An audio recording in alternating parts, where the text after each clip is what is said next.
Hello. And welcome to Film Bastards. Oh, ow. Good morning, good afternoon, good evening, and welcome to episode 569 of Film Bastards. My name is Ian Loring, and as always, I'm joined by Mark Foster. Hello, everybody. Hello, everybody. Becky will be with us shortly. Her work shifts are not currently conducive to being here at the start of recording, unfortunately, but Becky will be with us later. Coming up on this week's show, we have got Jesse Eisenberg's Oscar-bothering A Real Pain. And I think we've got plenty of what we've been watching. We've got some trailers. You know, don't know if we've got questions. We'll see. Got some. Yeah. We have questions. Fantastic. Questions. And we will take it from there. Little programming notes that I am slightly out of it due to an injury sustained while running yesterday. I am currently on varying levels of pain medication, but I am okay. I only have the use of one arm at the moment. I don't need any arms for podcasting apart from clapping at the start when we sync our audio, and that hurt.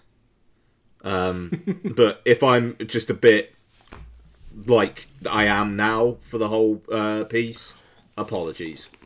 Okay, we are a Pod Syndicate podcast, so please do listen to like-minded shows such as Chinstroker vs. Punter, The Rewatch Project, The Good, The Bad, The Odd, Entertainment Landfill, and others. And, yeah, let's get going. I'll just say congratulations to Hugh Grant on his BAFTA nomination for Best Actor for Heretic today. I did see that today. Wowee. I mean... Fair enough. I mean, it's because it's Hugh Grant. Yeah. And I don't think it necessarily means we're going to get any Oscar nomination forthcoming for him. But Nope. That's fun. You know, he got a Golden Globe one as well. I'm glad that performance in that film is getting highlighted. Yeah, that's the thing. It's a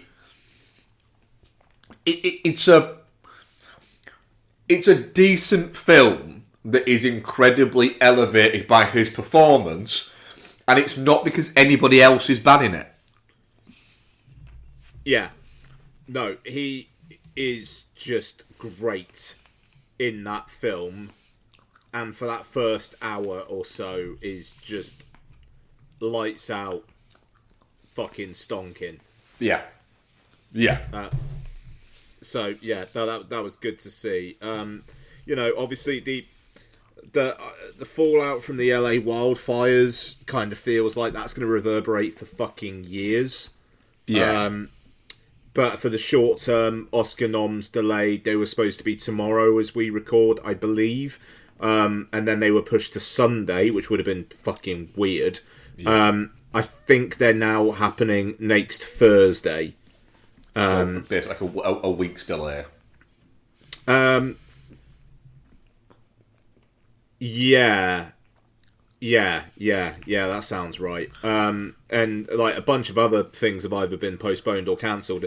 The thing is about the whole awards season thing is its whole own industrial complex. Like, it actually generates a lot of money for LA. Yeah. Because of all, like, the parties and the screenings and the ceremonies and stuff like that. And a lot of these being cancelled, it's actually going to have a material effect on the economy there. It's bad. That's it. I think people don't look at that aspect of it in terms of how much money things like these things, you know, bring in, like you say, to sort of local economies and bits like that. Yeah, it's awful fucking stuff. Like it. Yeah. Even though it's been interesting. It feels like the first example of is that AI or is that real? On the ground kind of like footage of anything, kind of like widespread. Like there's been one or two where I've been like, I'm pretty sure that's fake, and they've turned out to be so. Yeah. But you just imagine in like a year or two's time whether that would still be the case. It's kind of fucking terrifying. Yeah, it is a bit. It's been. Like you say, you've seen photos and you've gone, I'm not right. That just doesn't look right.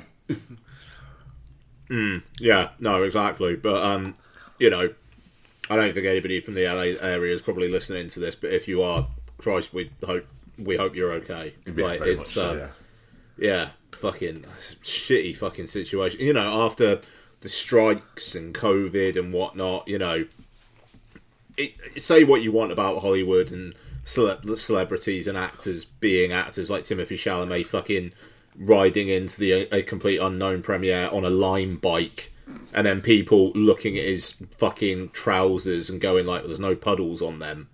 Yeah. You know, like silly fucking shit like that. But, you know, they're all people and they make a lot of the shit that we love. Like, I've found myself being quite cynical about Hollywood over the last few years, but shit, man, if those people weren't there doing what they do, my life would be a hell of a lot emptier. Yeah, there was Milo Villamenti was on something talking about it because you know the guy lost his house. Who? Sorry, is it Milo Villamenti? Is it? I thought you said Angelo Badalamenti. I was like, he's dead. Yeah, Milo Ventimiglia. Ventimiglia, that's it, yeah. And, you know, he's I find him quite a fun screen presence whenever I've seen him be in anything. Seems like a decent guy. And he was talking about it, and he was being very, like, sort of, like, you know, it's, the kids are alright, the family's alright, the pets are alright, we're alright, this is, you know, you've got to look at those bits. And then he just went, but the problem is, there's all like, you're wandering around going, like, that's where, like, my kid took the first step. And that's where the tree used to go. And there's all this, and there's a lot of, there's been a lot of stuff about saying, well, they're all super rich, it doesn't really matter. And it's like, do you know what? Yeah, there is an element of that kind of goes, look, yeah, but it's still someone's home. It's still someone's life. It's still someone's memories that are there. I think there's been a bit of a weirdness to it, you know. Just let people have the fact that this is a fucking shitty situation, and let's not turn it into pointing fingers and going, oh well, you know, there's way worse things happening over there. It's like, oh, right, fine, but that doesn't negate this happening. Yeah. No, absolutely. Shit. I will just say, very quickly, on another topic, I'm kind of delighted that Tom Holland and Zendaya have got engaged. Like, that's a fucking... Sorry, I know that's a completely different thing, but that's a really interesting couple, and they just seem to be really happy, and I hope they're together for the next 50 years. Yeah, absolutely. One of the funniest things that I have ever seen, like the funniest like interactions that you get, that weird like social media interactions, was a guy posting a photo on his Instagram where he's in a coffee shop and he's taken a photo of like the backsplash of the coffee shop, and next to him is Zendaya and Tom Holland, and he's posted saying, Spider-Man and MJ are next to me in a coffee shop, and I don't want to be rude and take a photo of them, so this is the best I can do, okay? And posted it. Literally, about 2 minutes later, Zendaya commented on it from sat next to him with a photo of the same bit, just saying, hi. I like her, and it's interesting. I was listening to the Directors Guild podcast, the Director's Cut, I think it's called, and Denis Villeneuve, it might have been Spielberg, were talking to each other, and I think it was Spielberg, asked him, like, out of your actors on set, who do you think are the ones that actually might actually become filmmakers? And Villeneuve was like, Zendaya. Like, she's really, really interested. She asks loads of questions. She's genuinely switched on. And I don't know, I find the relationship quite, their relationship interesting, just in the fact that they got together when they were relatively young. They've been together for fucking years. And they're both like, right now anyway, they're saying they're not going to be in front of camera, like, once they settle down and have kids and stuff like that. And Tom Holland's just like, I'm just going to play golf and be a dad. And Zendaya, I could see her just starting a filmmaking career, him starring in that shit, maybe producing it or something like that, and them just having a nice Hollywood by their own terms. Well, the thing kind is, of life. They've both made the nut, and you know they've both been doing this since they were like children, and you know she's very good at playing the game, the movie star game. Like Zendaya is a movie star. Tom Holland, I don't think, just because of it's going to sound bad, but probably just because of the stature of him, it stops him from being a full-blown movie star, because I just don't think he's that kind of person. But, you know, he's an incredibly successful actor. It's just, they just seem quite fun, and, you know, all power to them. Hope they're incredibly happy, and hope that he gets to play golf and she gets to make movies. Yeah, totally. I mean, you know, we'll see. I mean, obviously he's going to be in the Odyssey. There was something else that I've seen him connected to recently, which sounds interesting. And it's, you know, I think he hitching his wagon to the Russo brothers felt like a bad move. Like the fact that his move into serious acting was, in quote marks, was cherry. And that other one, was it directed by Antonio Campos? The Devil All the Time? Yeah. Which, neither of them were great movies. No, Cherry was objectively a bad movie. Yeah, no, exactly. And, you know, I hope he starts making better decisions, and the Odyssey almost feels like a fucking default better decision. Yeah. But yeah, I don't know. Sorry, I know that was a little bit random, but I like genuinely, when I saw that, I was like, fuck it, like, good for them. And I don't say that about any fucking Hollywood couple, you know. But there's something about those two. Just like I say, the fact they've just been together for fucking years. The two of them, keep it on the low. Yep. Yeah, and yeah, I mean, just, yeah, good on him. And Zendaya make a film. I'd love to see that. Yeah. So, moving on. Let's talk trailers. There have been at least a couple. Marcos, if you want to start off. Well, I suppose like the big Martinet one was A Working Man. Which, yeah, it could basically be the Beekeeper 2 trailer. Written by Stallone as well. Yeah. Which, is it Homecoming, the James Franco and Statham one? That was written by Stallone as well. Shit, yeah, that's a name I haven't heard in a long time. Yeah, David Ayer, there again. Yeah. But I kind of like the idea that Stallone is just going to end up looking through all these old scripts he's got and going, and just sort of picking up the phone and going, Chase, yeah, good, yeah, all right, yeah. So I got this script that I was going to do in 1994, but nobody cared. Do you want to do it? Why not? Yeah.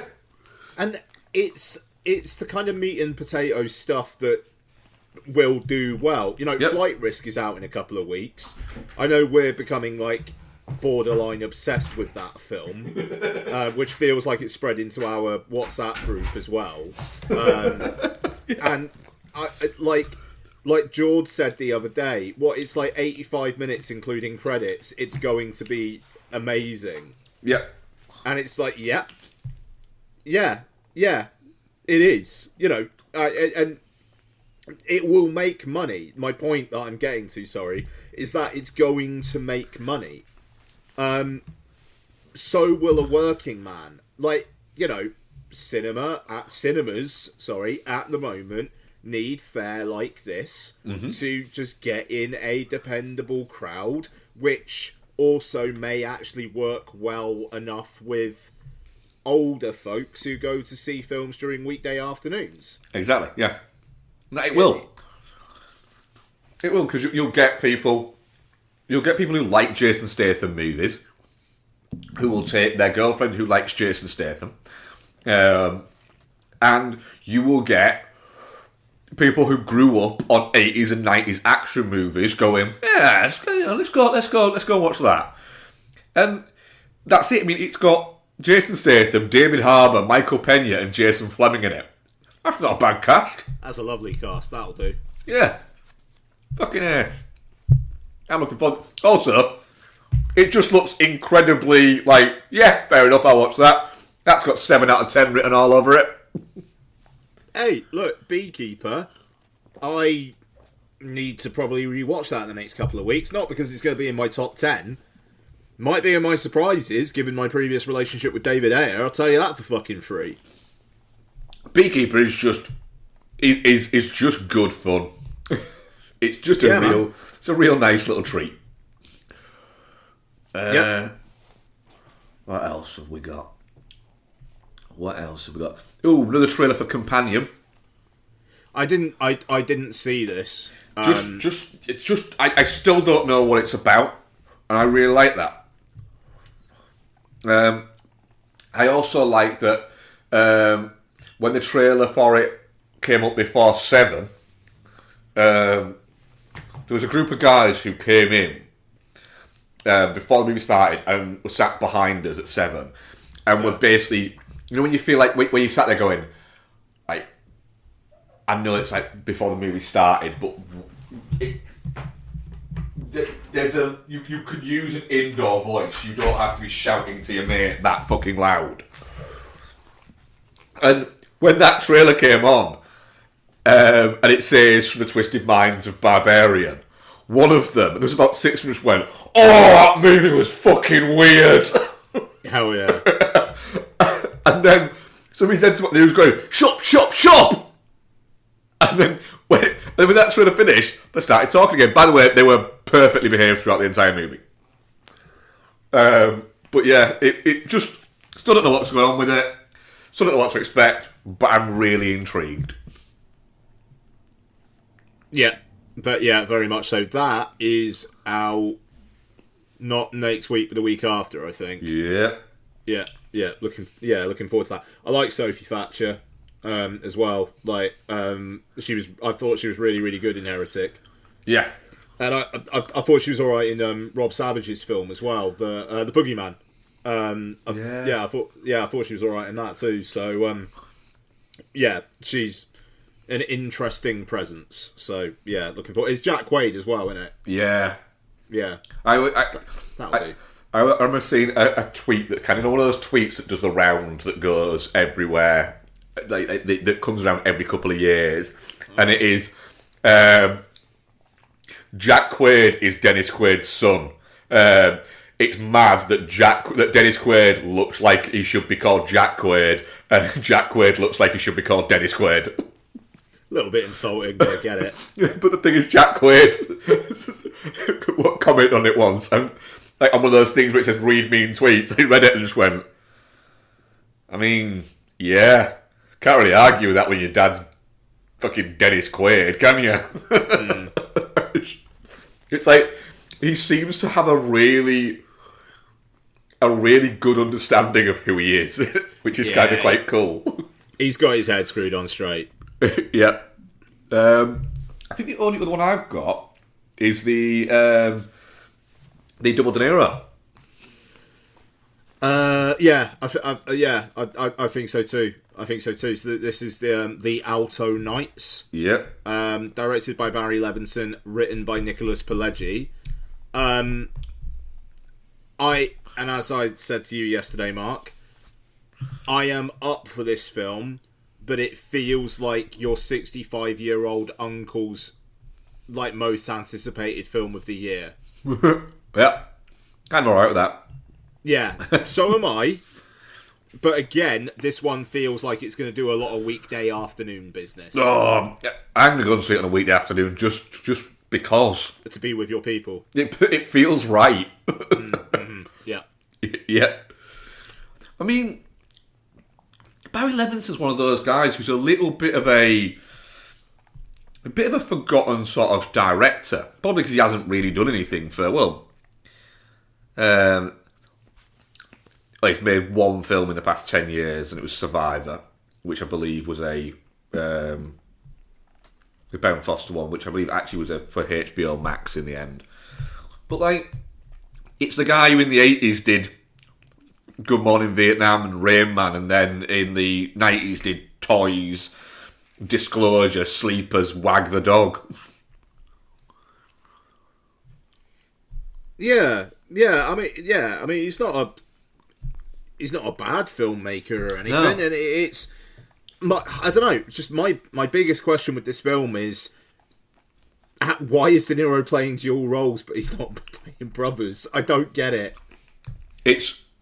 I genuinely do think it's because Joe Pesci was like, I'm just not well enough to do this, mate. It's like, if it's just going to be like they're two sides of the same coin, but one's on the path of light, one's on the path of dark, or something. Feels a bit. Go on. It's basically he plays two mob bosses. They're both mob bosses. They're both mob bosses. And one of them's called Frank Costello. Isn't that what Nicholson was called in The Departed? Yeah, it is. Yeah, and he was loosely based around the idea of a real person. So these guys were real people. Yeah. Right. Okay. Yeah. All right. I suppose that does make sense then. Yeah. Forgive me. My arm is causing me some jip if I'm making random noises. Sorry. Go ahead. Yeah. No, they're real people, but they were dueling mob bosses who kind of. I briefly know the story about it 'cause I read a book on it years and years ago. Not this one. I don't think it was.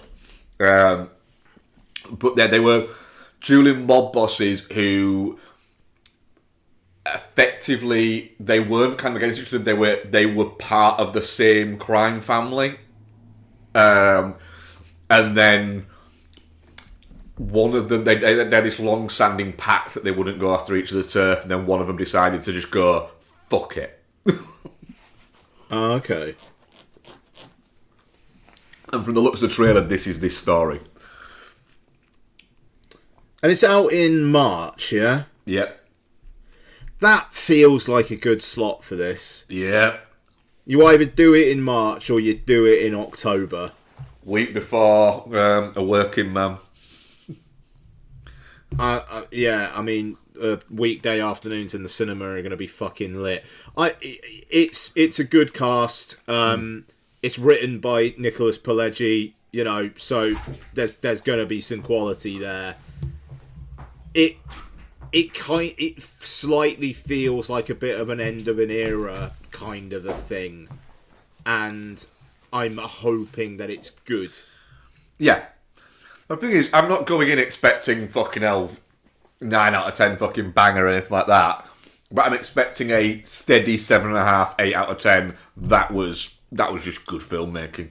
Yeah.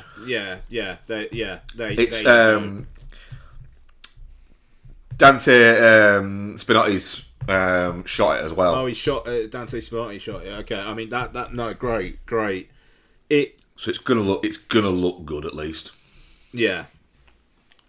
I just bet a fucking 20-something-year-old watching this will be like, "What the fuck is this?" Like, I don't. There's just a sense of that to me about this. It feels like dad cinema. And I'm into that because I think I'm just now into dad cinema. But also Anora's getting a Criterion Collection release, and that's not dad cinema. I mean, even though I bet a lot of dads would quite like Anora. Yeah, and a lot of uncles too. So, yeah. Including the 65-year-old ones. Absolutely. And good on him. Oh, mate, I tell you what, if my dad watched Anora, like, you know, peace be with him, like, he'd be saying some fucking filthy shit. Sorry. Oh, dear. I think my dad, he's not a prudish man or anything like that, but if he watched Anora, his exact words from it I'd be like, yeah, what bad? And then he'd lean in and go, well, wearing a lot of clothes for a lot of it, was she? Like, no, Dad, she won. Didn't mind, but it was a little bit awkward. It's what he would say. My dad was a horny old fucker. You know, he had 3 wives. You know, like, so not at the same time. Oh fuck! I've forgotten my point now. I can't just leave it on my dad as a horny old fucker. I think you kind of got her. Moving on. No. But I don't know. He was mad though because he wasn't really he wasn't really into films at all. Neither was my mum. My mum was used to be like, whose son are you? Essentially, with that kind of stuff. You know, in a joking way. But my dad, literally, I walked in on him crying because the Silence of the Lambs freaked him out so much. Ooh, and it's like, that's fair. Wow. You know, I mean, it's, yeah. It hits people, man. Cinema, man. It hits people. We'll talk about Seven in a bit. Seven in IMAX. Oof. Fucking intimidating. I mean, fuck it. Should we talk about it now? Well, yeah, I mean, we could do. I mean, it's a good segue. I'm just mindful that Bex isn't here yet. Well, should we do what we've been watching then? Yeah, because, yeah. Yeah. So we're gonna do a real pain, but Bex has seen it, so we'll wait. So, Mark, do you want to kick off with what you've been watching solo, bud? What have I been watching solo? What have I been watching? I rewatched because it's fairly common knowledge that I quite like a disaster movie, and so I rewatched Deepwater Horizon. Good fucking movie, this. And the thing is, I remember just liking Deepwater Horizon, just thinking it was just really good filmmaking and just a really good proper just like grown-up cinema. I mean, I don't mean that as it's only for grown-ups, but just it's going right. We are making this for people between the ages of like 30 and 60. That is it. We don't give. If you're 17, you really like it. That's great, but we are not gonna fucking. There's gonna be no TikTok dances in it. And I got a little bit worried when I started and thought, what if, like, when I watched it nearly 10 years ago, I was just in that frame of mind and it's actually a bit shite. It's not. It's really good. Peter Berg is like the right director for this, for this kind of thing. You know, he's done some good things and he's done, you know, and. You know, actually no, and he did Battleship. He's done some good things, and he did Battleship. But of course, it's the same guy who did Spencer Confidential, so he's got form for knocking it out of the park. But like Mark Wahlberg, Kurt Russell, John Malkovich, all like just great actors, and then even when you throw in like the character actors that you've got within there as well, people like. Ethan Suplee. I think Dylan O'Brien is basically doing a character actor bit in this, and there's a lot of hey, that's that guy from within it as well, and it just tells the story really quite well. It gets a little bit, you know, stand up for the national anthem at points, but I'm a bit like, do you know what? Fair fucking enough with it. You know, you can occasionally. You've kind of got to allow movies to be a little bit, indulgent within those things, and rather than thinking, oh, you kind of go, don't you know what? I think some of those guys actually are like that, so kind of let them be like that. It doesn't make them arseholes. There's a fine line between this, and you can't just point at everyone and go, oh, you're a dick because you're proud. But yeah, it's really good on a rewatch. Fucking tense as fuck as well. Does a really good job of just kind of explaining the fact that this is really bad, what's going on. And there's not a lot of guys trying to sort this out. And whilst at the same time and going, oh, and by the way, it's fucking BP's fault.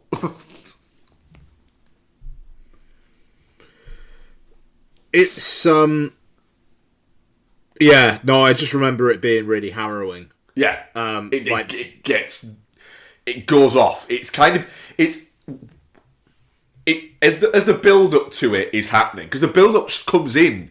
It's not like everything's going really well. They literally, Gina Rodriguez, Mark Wahlberg, and Kurt Russell get to the Deepwater Horizon, and they're just going to work. They're not called for an emergency, they're just going to work. But from the moment they get there, they're like, something's not right here. They were supposed to be doing this safety check and they've not done it. Why are you going? And then it very quickly builds. Once it kind of goes, oh shit, it goes, oh shit, really fucking quickly. But yeah, really, it was a really good watch. It's because I watched it on a lunch break watch, and occasionally I'll lunch break watch something, and I'll get into the first sort of 35-40 minutes of it and go, fuck, this is too good for a lunch break watch.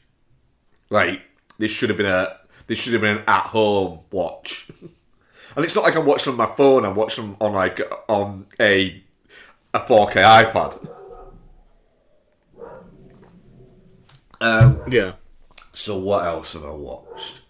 I'll get to that in a minute, but Alright, I watched a film called The Vault, also known as Way Down. Is that Franco? It's not, no. Who is... who's in that? Liam Cunningham, Right. Famke Janssen, Right. Astrid Burgess-Frisbee, which is a great name to say, Sam Riley, and Freddie Highmore. Freddie Highmore, that's who... Yeah. Yeah. I'm going to tell you the plot of this, right? And I promise all the words are true. It's not some kind of fucking Mad Lib. Okay. Right. So, Freddie Highmore plays a hot shit engineering student at Oxford who was weirdly kind of like connecting to Deepwater Horizon.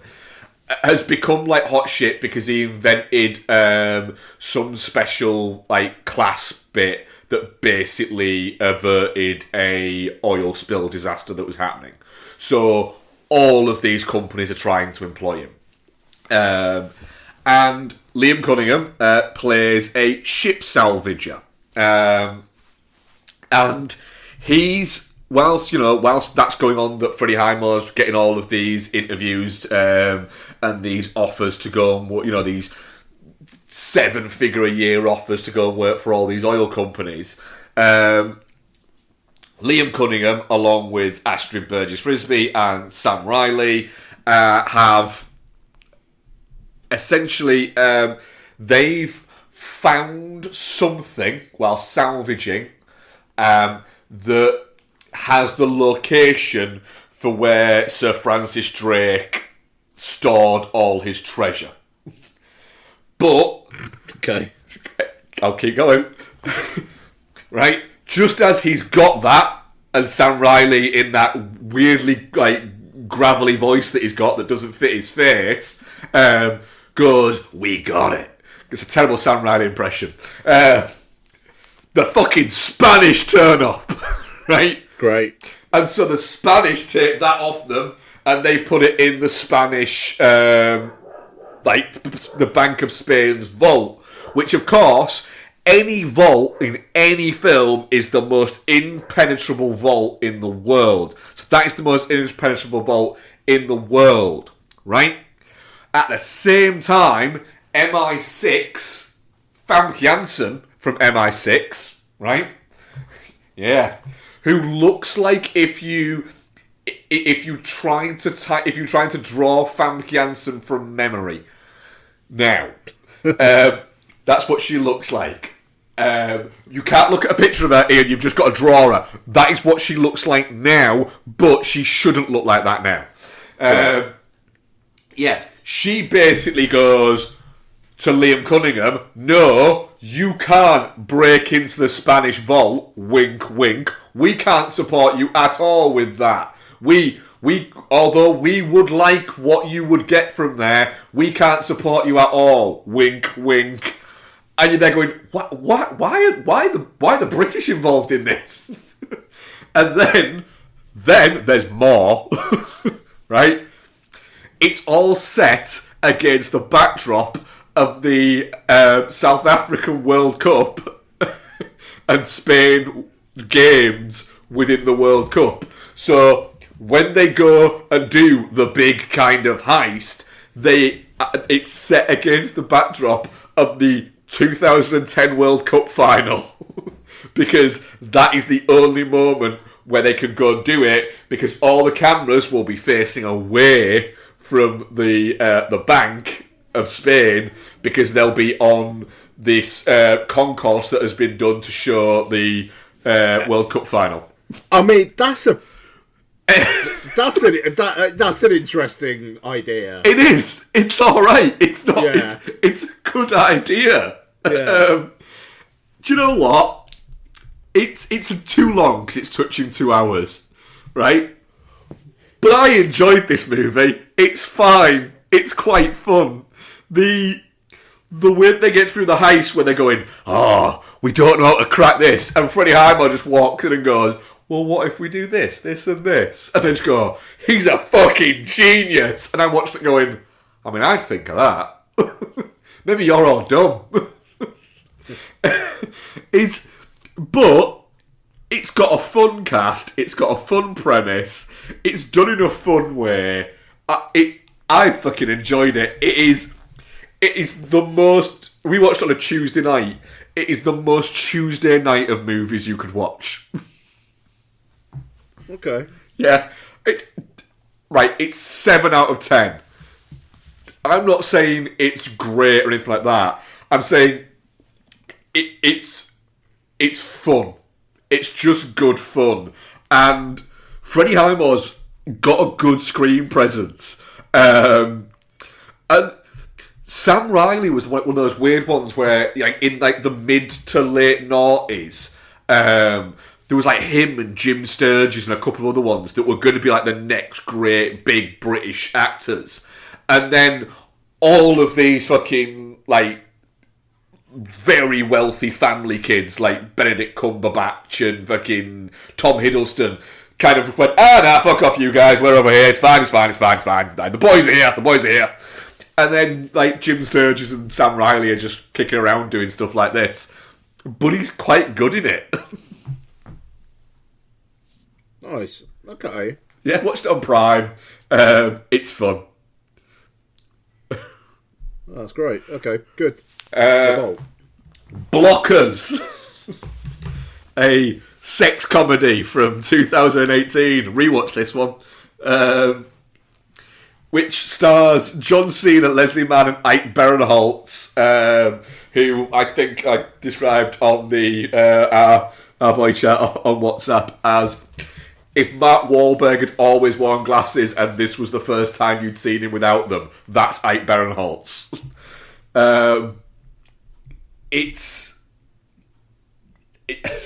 This is a really fun sex comedy. Blockers is alright, man. It just is. It was a rewatch. I remember liking it when I first watched it, but then was also very conscious and thinking, yeah, but you liked it.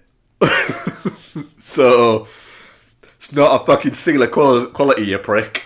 But I think it's good because the other girl, the girls within it, I think it's nice that it's girls there are Catherine Newton's one of them, and she's really good in anything she's in. And Geraldine Vishwanath and Gideon Aldon are both also really good in it. And then the guys that are in it are also quite fun. It's the guy who plays Dave in Halloween. He's one of the guys in it, and he plays just this absolute fucking stoner douchebag who's actually quite nice and actually quite adorable within it. But Blockers is a fucking fun movie. It's almost like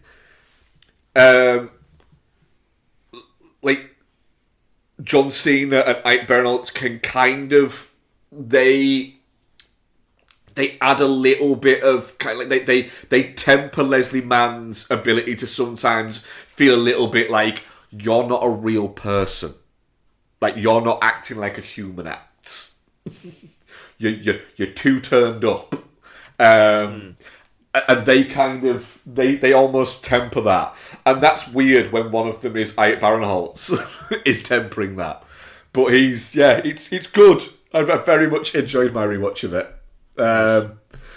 Right, I'm going to try and talk about this movie without talking about our main review movie. But I watched When You Finish Saving the World, which we discussed before we started recording.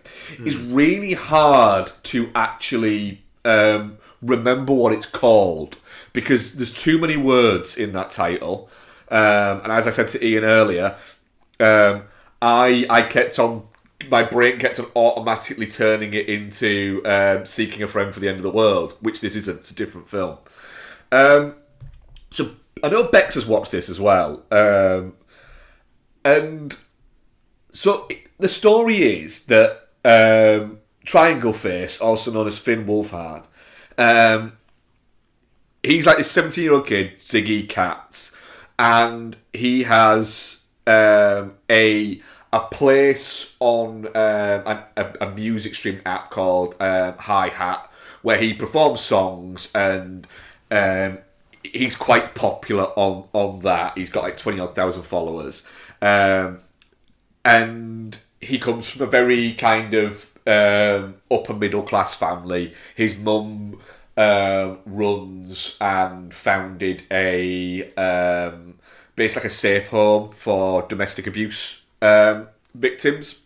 And his dad, there's no kind of say on what his job is, but you can tell that they're not a super rich family, but they're definitely comfortably middle class there.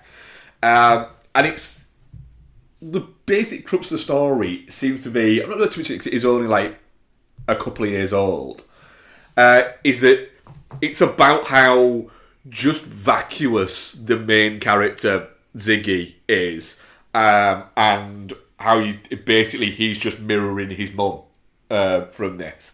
They're both there's a scene within the movie, like he constantly at first, like, because he's trying to get in with the cool political kids because he's got a crush on one of them, and he tells them about the fact that, you know, he turns the subject onto like his songs and the fact that he's got this thing on these 20,000 followers and this hi hat, and the people like watch his live streams, and he's really popular. And you at first you think, oh, there's an insecurity thing here, and he's trying to kind of like appeal to them by saying, look, I've got this thing, and it's from that. But then he keeps on saying it throughout the movie, and you go, oh no, he's just a dickhead. And then the mum, played by Julianne Moore, is just a dickhead throughout it. And there's a bit within it, fairly kind of like middle of the movie, where he's just like trying off as fucked up to some fucking open mic night thing, and she's like stayed late at work because she's kind of got a crush on this kid. Not even a crush, but an obsession with this kid who's staying at the shelter with his mother. And they get back, and the daddy's just sat there drinking a glass of wine, and he just sort of looks at him and says, "It was the ceremony for my chancellorship today." And they both look at him and go, "Oh, really?" And he's like, yeah. They're like, oh, I forgot. And she says, oh, I thought Ziggy would have gone. And he says, I just thought Mum would have gone. And he just sits and looks at them and goes, you both could have fucking come. And they both look at each other like with this look of, well, why would we do that? And he just gets them and goes, fucking living with narcissists. And just walks off. And it's like, at that moment you go, ah, that's what the movie's about. The only issue is, at no point do they ever snap out of it. They just remain being like the kid. He's not an arrogant dickhead who's constantly pushing around going, I'm fucking great. But like he wears hats with his own name on it, and he's created like his own line of t-shirts that have his logo on it. And it's just a bit weird. And like she becomes weirdly obsessed with this kid. But none of it seems to go anywhere. And there's no real kind of like crescendo ending where they realise the error of their ways or anything like that. They just kind of realise that they're both quite like each other. And that's it. And then the movie ends and you go, huh. Okay. So, there are souls. The end. Okay. Not really sure why that exists. Didn't hate it. I'm not sure what the fucking point was. The thing is, if you would have told me, right, when I watched the Noah Baumbach movie that Jesse Eisenberg was in that kind of brought into prominence, what was it fucking called? Squid and the Whale. That's the cunt. I despise that movie with a deep-seated passion. This. It's an absolute piece of shit. And I have made my peace with Noah Baumbach to an extent. If you would have pointed at that and gone, see that kid there? He's going to make a movie in about 20 years that is going to be this. I would have gone, yep, can absolutely fucking see that.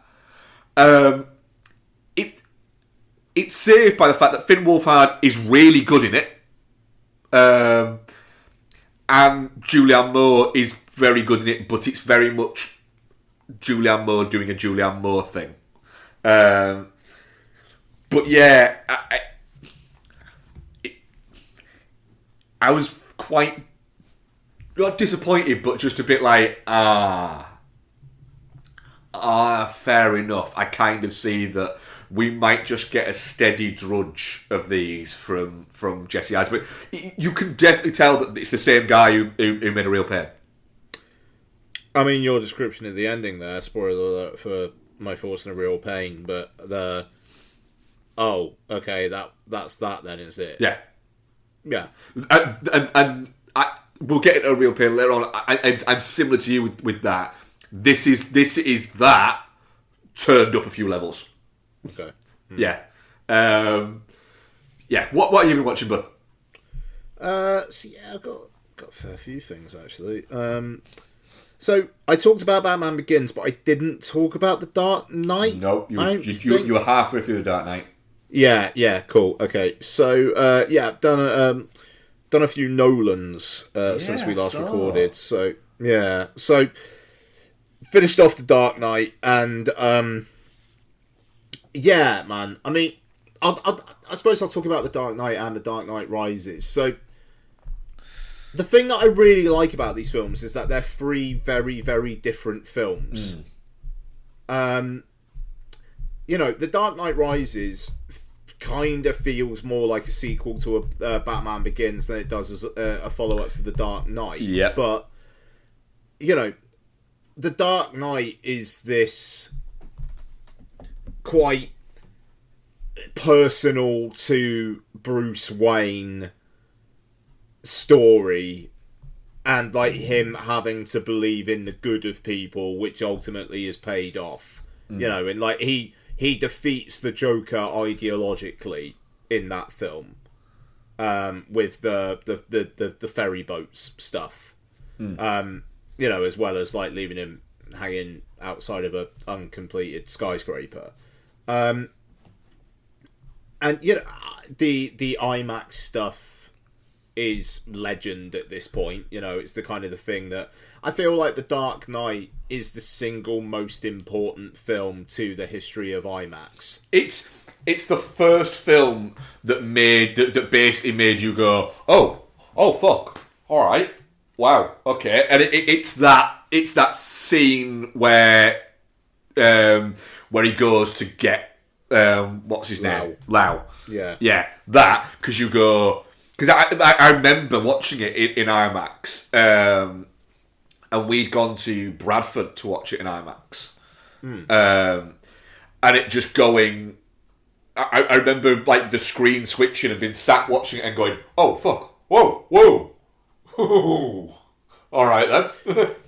Yeah, because it's interesting because there's IMAX bits before that. Yeah, there's that specific shot in Hong Kong where he stood on top of that building. Yeah.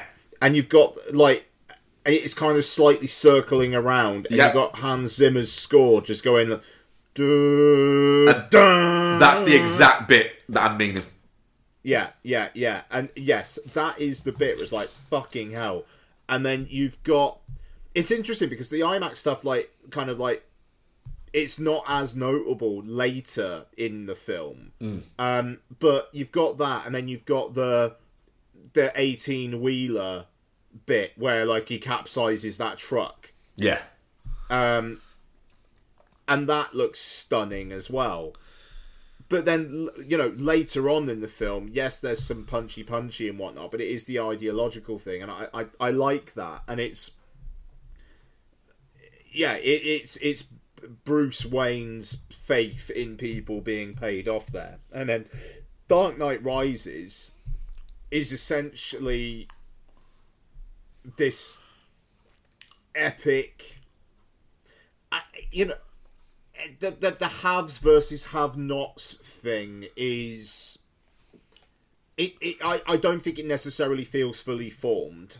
I'll say, like, this film's opinion on who is ultimately in the right feels a bit, that's an interesting perspective to take. In terms of, like, you know, the cops, you know, basically all the cops in Dark Knight Rises are good guys. Whereas in Batman Begins, it felt like every cop other than Jim Gordon was corrupt. Yeah. There's definitely been a shift.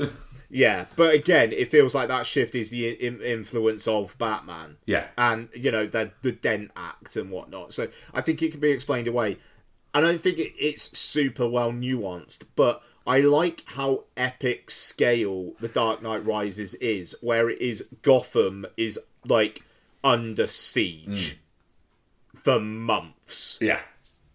I really like that. But Tom Hardy as Bane, I think, is underrated.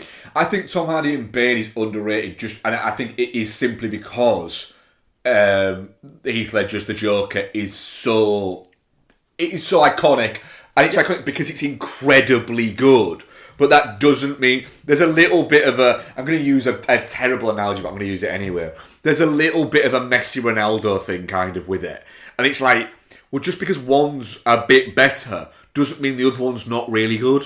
No, I get that. Yeah, no, absolutely. But also, Anne Hathaway, I think, she's a great Catwoman. Yeah, she actually really is a really good Selena Kyle and Catwoman.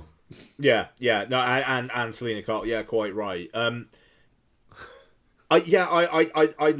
really, really like the scope and the ambition of Dark Knight Rises, and the degree of difficulty that they had with Heath Ledger dying, and what do we do? I think The Dark Knight Rises works as well as it ever possibly really could. Yes, you could have a bit more time on the nuance of the haves and have-nots and whatnot, but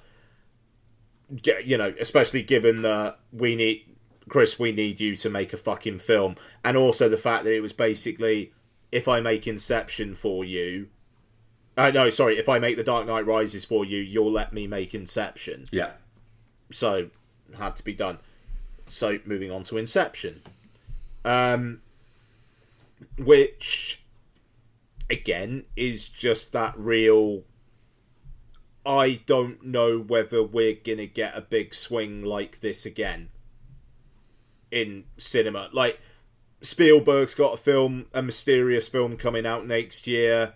Jordan Peele's got something coming out next year. The Daniels have as well. So who's to say? But just in terms of pure ideas within a blockbuster wrapper. Because this was a proper blockbuster as well. Yeah, no, totally. It made a shitload of money, cost a shitload, yeah. But it's also, just conceptually so fucking interesting. Bonkers. And there's really, really big existential stuff, but also simple stuff like the first layer down, it's raining because the guy drunk too much champagne. Yeah. Before he went sleepy buys. That's ace. Joseph Gordon-Levitt, maybe in the fullness of time, it would have been cool if there was another actor they maybe could have recast there. I don't know. He feels like he's trying to be as cool as DiCaprio and Hardy, and not doing very well. But I think that's part of a little bit of the character within that, in the fact that he's very good at what he does on a technical level. But Hardy, and literally you have it within the, what is it? Hardy is good at the technical stuff, but also is very good at being within that world. He can improvise and can just go along with it very, very smoothly. In the same way as DiCaprio is kind of like the all-encompassing bit. So you've kind of almost got Hardy and Joseph Gordon-Levitt are kind of like the two halves of what DiCaprio's character is. All of the technical prowess of doing what they're doing, but with also the element of just being incredibly comfortable within it to be able to do all of these things. Yeah, no, I think that's totally fair. Also, as well, I think it's very hard to look cool in that movie against Tom Hardy, who looks cool as fuck in that movie. Yeah, it's a kind of an astounding supporting performance from him. Yeah. And the thing is, it's like, he knows it's a supporting performance. He knows he's not the lead. Yeah, I mean, the glory and the wonder was, you have to think a little bit bigger, darling. Oh, God, yeah. No, absolutely. He just kind of takes it off of Gordon-Levitt with that as well, I think. Yeah. Okay, so I finally watched Twister after months ago saying I'd watch it before Twisters and then didn't. I'm gonna say I don't think Twister's that good. Do you think it's because you watched Twisters? Maybe, but I also thought it was quite plodding, and I don't think I really cared about the characters all that much.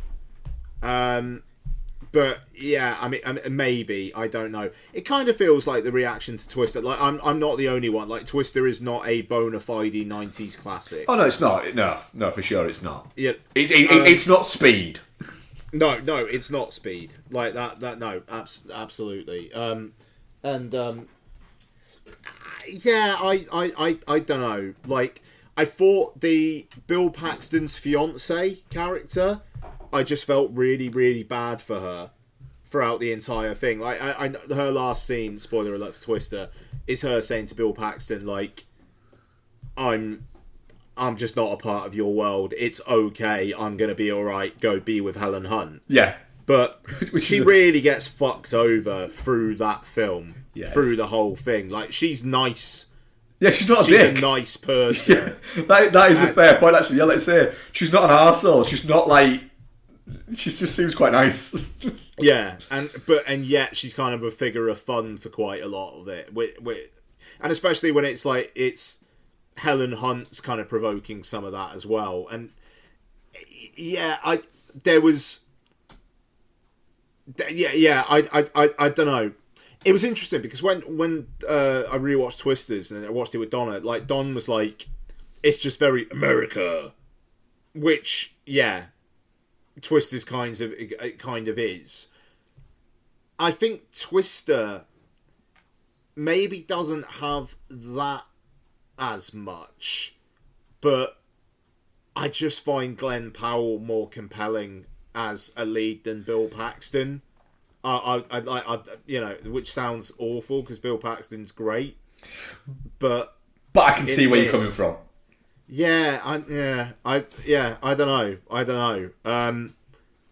There was more wonder in Twisters than Twister as well, to be honest. I thought Twisters was a better example of a 90s weather movie than Twister was. I think that's a fair comment. And yeah, so there we go. Also, the 4K transfer, I'm just going to have to say... Yeah, there's some weirdness with this, isn't there?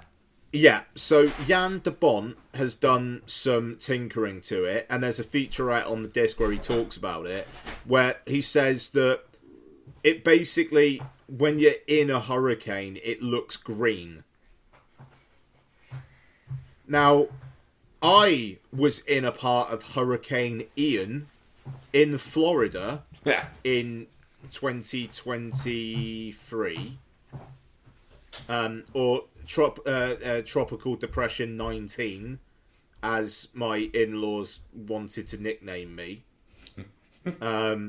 So I'd say they wanted to call me TD19, which I actually thought was quite clever, and I wish they kept up with that, because, yeah, that was quite clever. But it didn't look like that shit. You didn't like your own green screen constantly. No, it is a very weird transfer. And yeah, it was actually very distracting. So look, Twister, Jord, your copy's going to be in the post at some point. Jord loves Twister. I'm just gonna give him my copy. I will never watch it again. And yeah, there we go. I was a bit disappointed. Okay. Speaking a little bit disappointed, and again, this is going to piss Jordan off, so sorry, dude. Right. Demolition Man. Demolition Man, I've seen it before. I got the Arrow 4K. It looks great. Demolition Man's fine. Wesley Snipes really drags that thing up. The thing is, with Demolition Man, I would say I really like Demolition Man. I would probably still only give it a 7.5 out of 10. That's I went 7 out of 10. But there are a lot of people who are like, this is one of the best action films of the 90s. It's not. It's not. It's good. It's fun. It's not that. If I want self-referential stuff about 90s cinema and how people just want explosions and swearing, I will watch Last Action Hero. Yep. Last Action Hero is way better than Demolition Man. But Wesley Snipes is great. Stallone's fine. I think he's slightly phoning it in with this.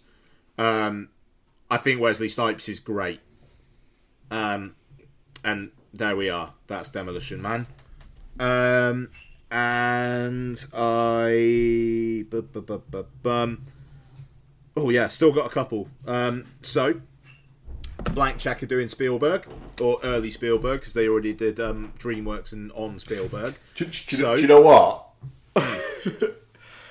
Right. So, full disclosure, guys. Because we're only doing one main review, and we usually do more. And I said this to Ian already. I got paranoid and thought, fuck, have I missed something? Did we agree to watch something and I've missed something?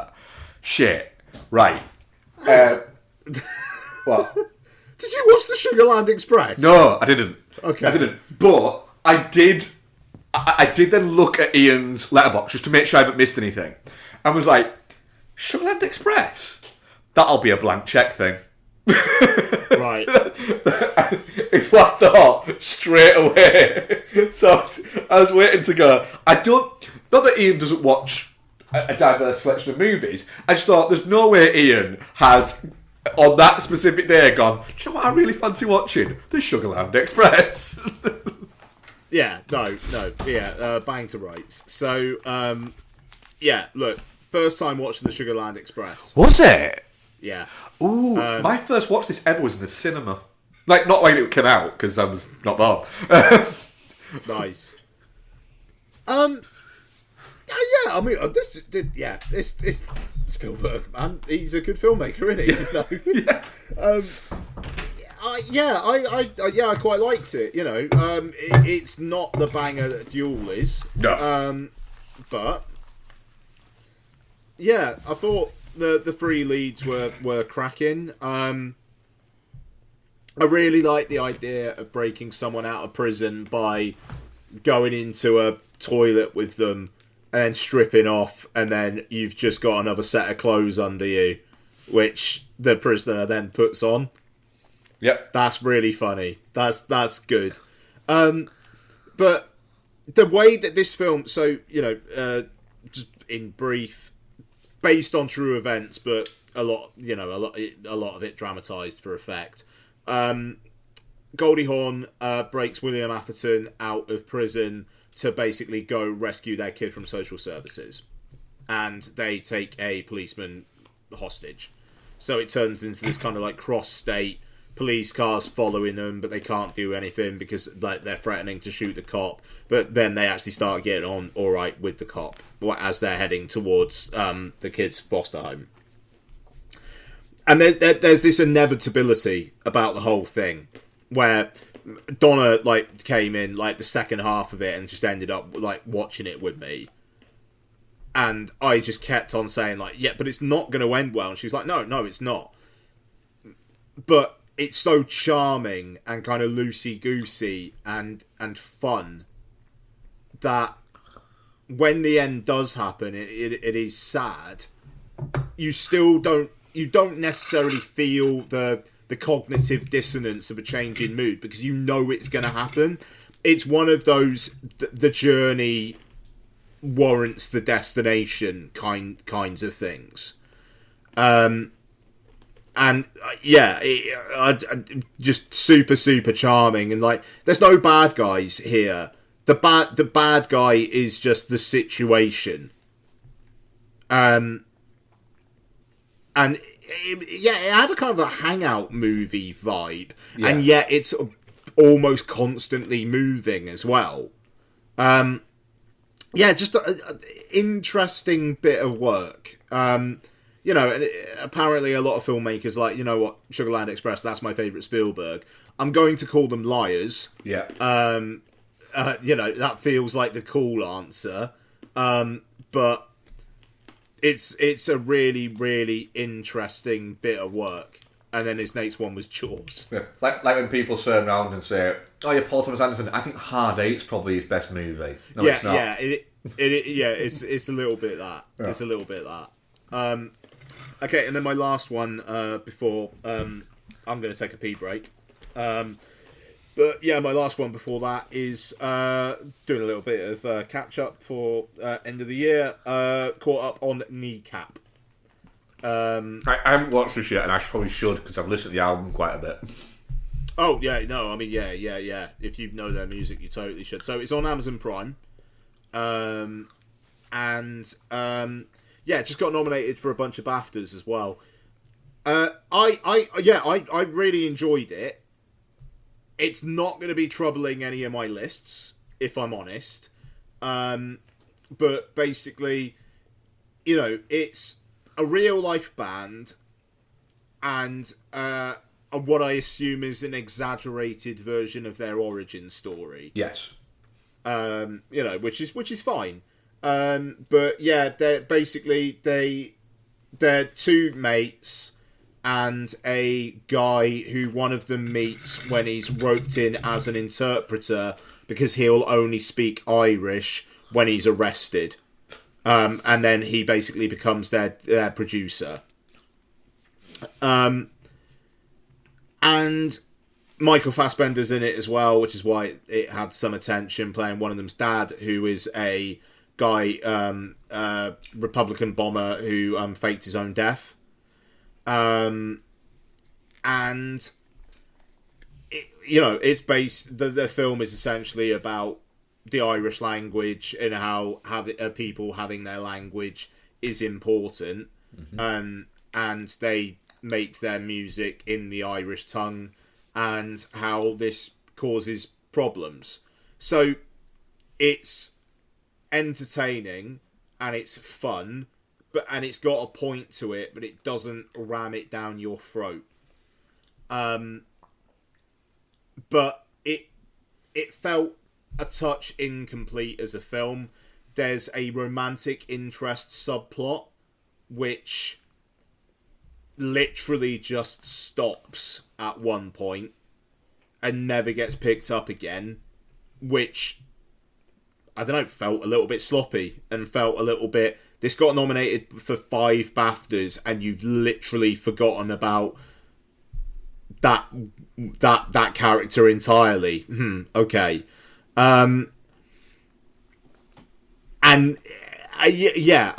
I enjoyed it quite a bit, and I'm glad that Fassbender is putting his name to stuff like this, especially when he doesn't star in an awful lot these days. But he was prepared to do this, and it's not like he produced it either. It's not like it was like, all right, well, I've got some money in this, so I better turn up in it. He obviously was just interested in the material, and good on him. I will say as well, the 3 guys, the kneecap guys, you wouldn't necessarily think they were first time actors. They're good.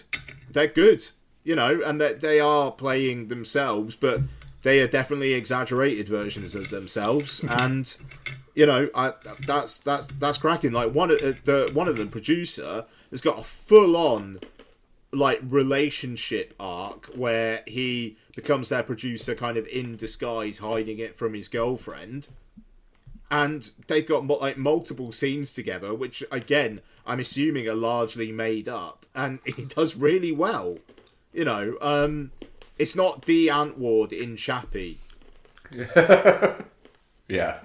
So yeah, look, like I say, it's not going to be troubling my personal top 10. I know Noel was a massive fan of it. Yeah. And I could see how people would be massive fans of it. It wasn't quite hitting those heights for me, but it's still very, very worth a watch. It's a very, very breezy, hour and 40 minutes. It's Ireland's entry and nominations should we consider for an Academy Award for Best Film. It would be fucking hilarious if this got into Best International Feature. It would be. I can't see it happening, but it would be fucking funny. It would be very, very funny if it did. And best of luck to it, and best of luck to it in the BAFTAs as well, because fuck it, why not? Yeah. But it does feel like this is the homegrown critical hit of the year that we can hitch our wagon to. Yeah. The kids will love us for this. It's exactly that. It was funny as well. It was on Letterboxd, one of the reviews was, "This was the first time I've been to a premiere of a film, told someone to stop vaping, and then saw them up on screen."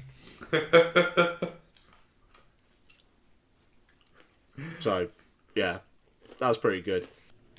Bex, what have you been doing? Watching like fucking live autopsies or something. Sorry, I've got a mouthful of caramel now. That's really bad timing. You also looked at me with eyes that said, "Wait a minute, can you do that?" You've got live autopsies. No, it does sound interesting. I'm not gonna lie. Okay, what have I been doing? Because I really haven't got many films. You've watched 2 series of From. I have watched 2 series of From. Yeah, there is that, because series 3 dropped yesterday. Yeah. Very exciting. Apart from the first 2 episodes made me cry. Oh, fair enough. Yeah. So, liking it then? I mean, yeah. But it was because an old Chinese lady died really horribly. Spoiler alert. I mean, yeah, true. Maybe cut that out as well, Ian. Yeah, it's been very excited for From coming out. I've been like, it came out ages ago in America, season 3, ages ago, and it's disgusting that it's taken this long. But now it's all dropped at once on Sky, so living the dream. Nice. So yeah, so I've not really done an awful lot else.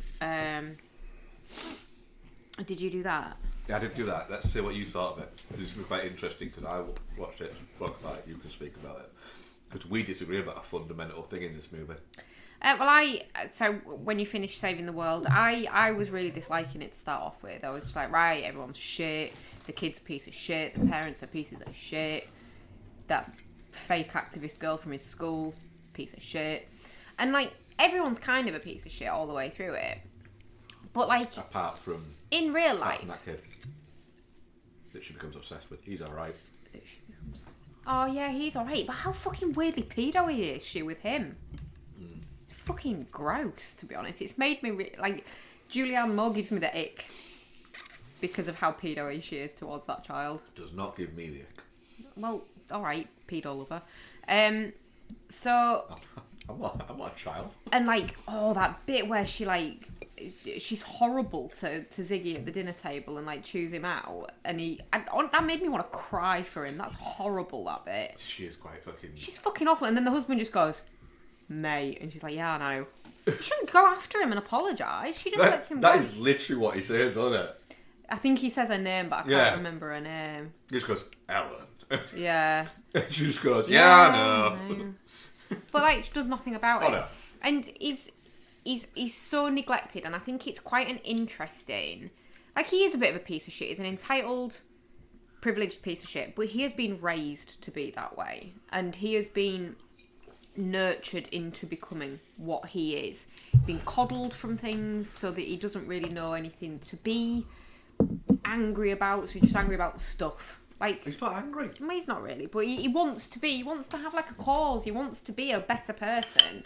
She won't help him. She's basically just deserted him. He wants to get into that girl's pants. Like, no, but he wants to. He wants to kind of get into her pants. Oh, whatever, Mark. Yeah, he does. That's part of it. But he also wants to be, he wants to have a purpose. Like, he wants to be part of that group because he feels like they're trying to change the world and he's just not. No, his arrogance thinks that his music can do that. I do like the fact that his music's crap. Yeah. But, like, how sweet was that, though? That he took her poem and made it into a song. That was really sweet. It was. Because he wants to get into her pants. Yes, I appreciate that. But he didn't have the words to say what he wanted to say, and she did, so he used it. Yeah, it's fine. I know you didn't like him. I felt really sorry for Ziggy. I think he's been neglected by his champagne fucking socialist parents, and they're just far too distracted doing all the very, very important things that they're doing. She's an really absolute harsh on the dad. She's an absolute cunt. He tries to fucking encourage him to commit suicide. No, he doesn't. So he just doesn't. He does. You have genuinely. I think you missed a bit in that scene. No. You have absolutely taken it the wrong way. He asks him how he is, continues reading the article, and the kid pours his heart out to him, and he goes, and he goes, why do you ask? Oh, I was just reading this article, and it's like it's talking about teen suicide. It's like, because your kids just basically told them they're really depressed. Why would you put that idea in their head? But he's reading the article, and he's sat there, he's reading this magazine, and he looks up and goes, and realises it's, that the kid's there, and she asks him if he's all right.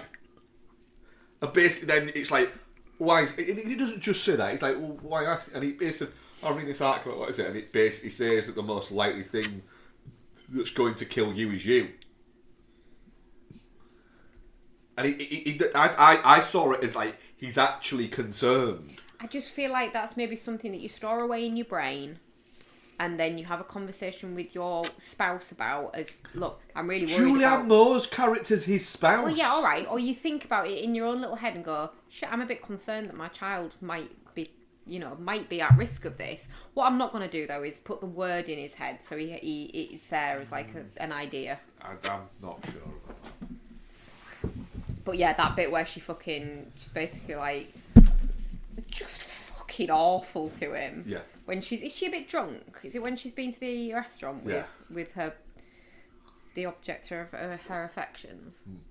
And the mum just going to him and going to her and just basically being like, please leave my child alone. And then she fucking goes to his school.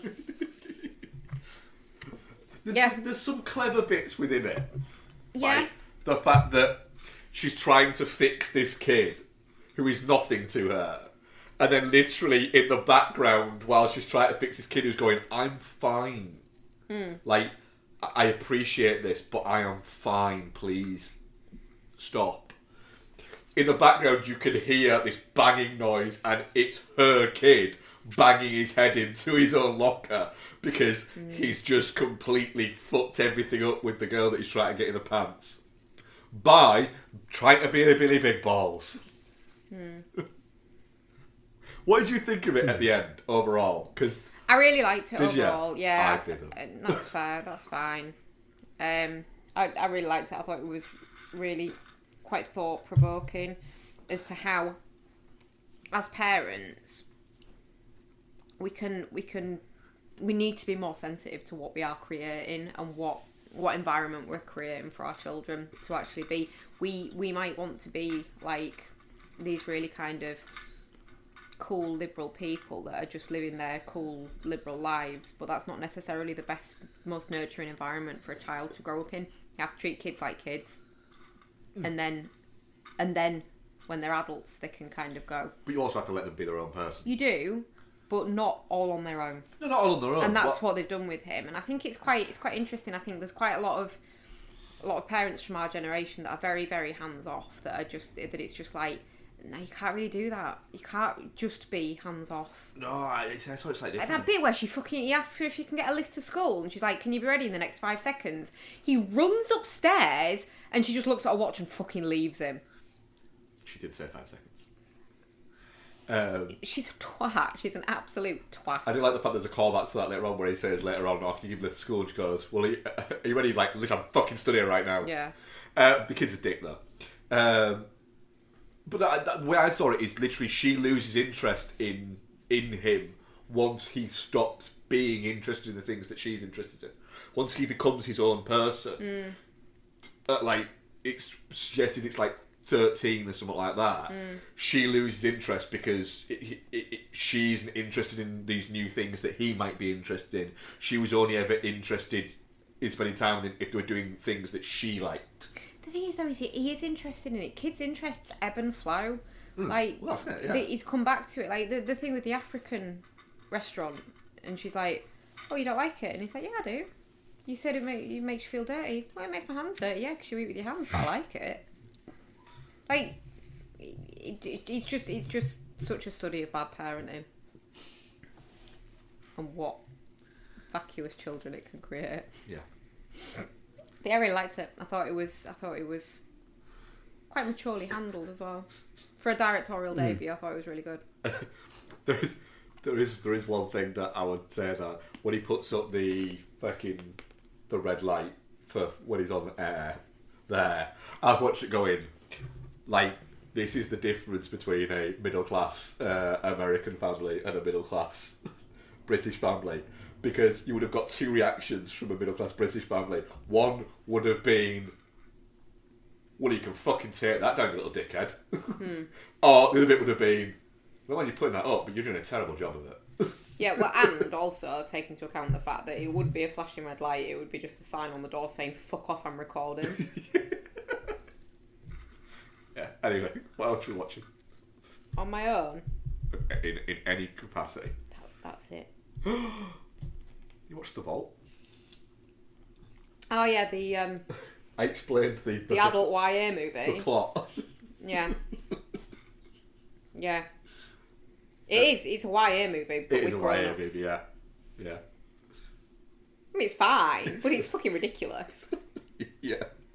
Oh yeah, he's an expert, blah blah blah, and it's just like, it's just fucking 3D printed something. I could have done that. But the character almost says that. Yeah, it's dumb, but it's fun dumb. Yeah. Do you know what I mean? Like, it's a bit like National Treasury dumb, isn't it? Yeah. Yeah. If you were to call it Ocean's 11, this is like Ocean's like 3.5. Yeah. Yeah, it's fine. Freddie Highmore is weird as an adult. It don't work. Yeah. Poor guy. You almost can't compute. His face doesn't work. It's uncanny valley kind of shit, and he's real. No. It almost looks like if you've taken one of the Rugrats and made it a real person and it grew up. Kinda, yeah. Yeah, kinda. And that's it, apart from the feature reviews. Because we're going to chat 7, I think, a little bit, aren't we? We're not going to chat too much of it because, it's 7. Yeah. I think it's just interesting to consider 7 in IMAX. Yeah. I mean, the first thing when we came out of it, Bex, that I said to you was, it on that bigger scope, and obviously Fincher's been involved in the process of tuning it to IMAX for that. It's the lightest I've ever seen it look. Because one thing I think has always been said about 7 is it's really dark. And not just like tone, like visually it's dark. It looked lighter. It's nice to be able to make out detail, definitely. Yeah. But it is an oppressively, aggressive movie to watch. It is miserable from start to fucking finish. Yep. I don't think I'm ever going to watch 7 again. And the thing is, I was umming and ahhing between going to see this and just buying the 4K. And now I'm glad that I didn't buy the 4K, because 7 is a masterpiece, and I don't think I need it again in my life. Is it a thanks I hate it? It's getting there, but I think it's primarily because in IMAX, it being that big and the sound being that encompassing, like the title sequence is like you are taking an elevator into hell. It's so grim and it's really effective. But yeah,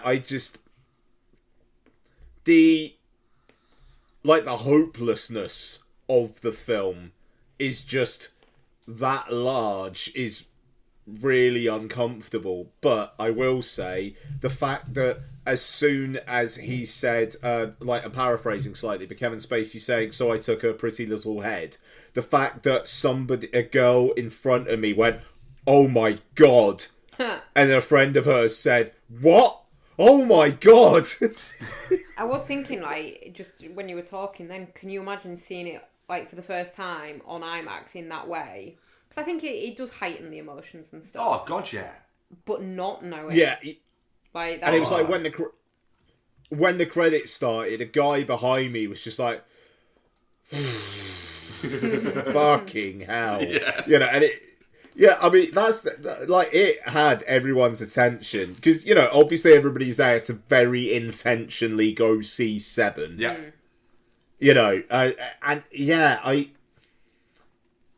It's an incredible film.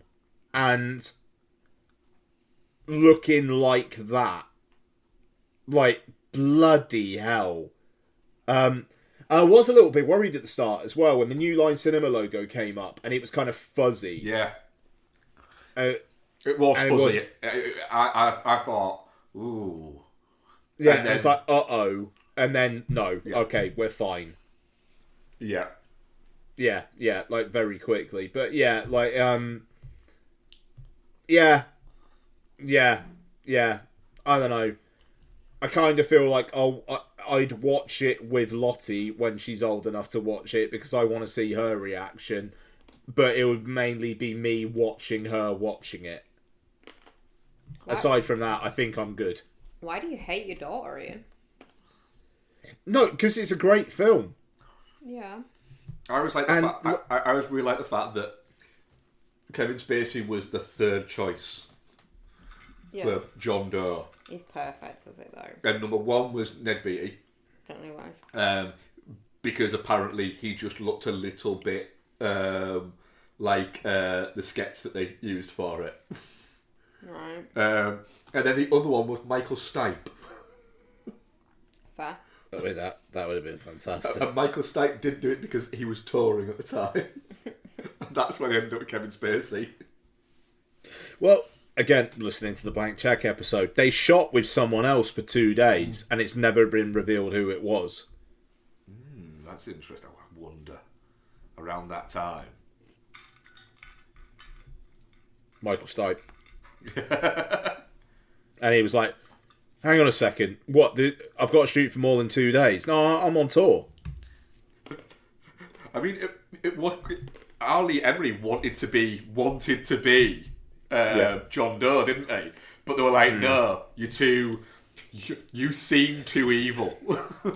You're too Ali Ernie. Yeah, and so they give him, like, the captain, and he gets one of the great lines in cinema.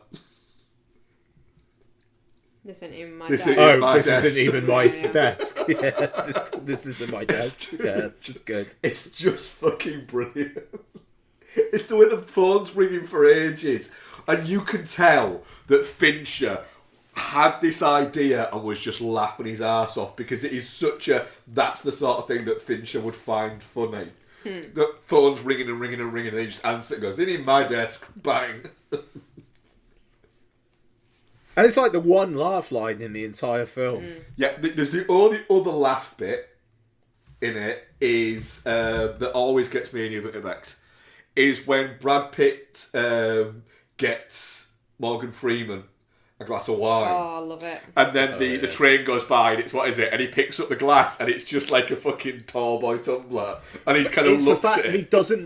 doesn't notice it at first. Yeah. Like, he's like, yeah, thanks.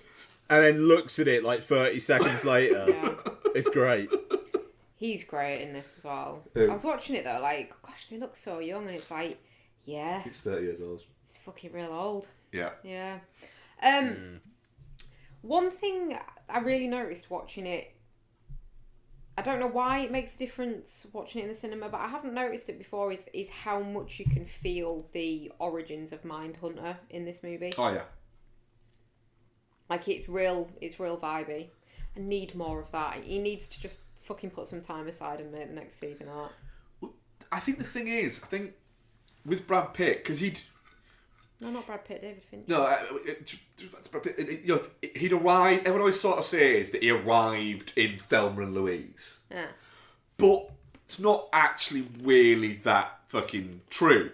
It was almost like he was on the cusp of arriving for a good few years, and then the first movie I think where everybody kind of stood up and went, "Oh, all right, this guy isn't just People Magazine's sexiest person alive.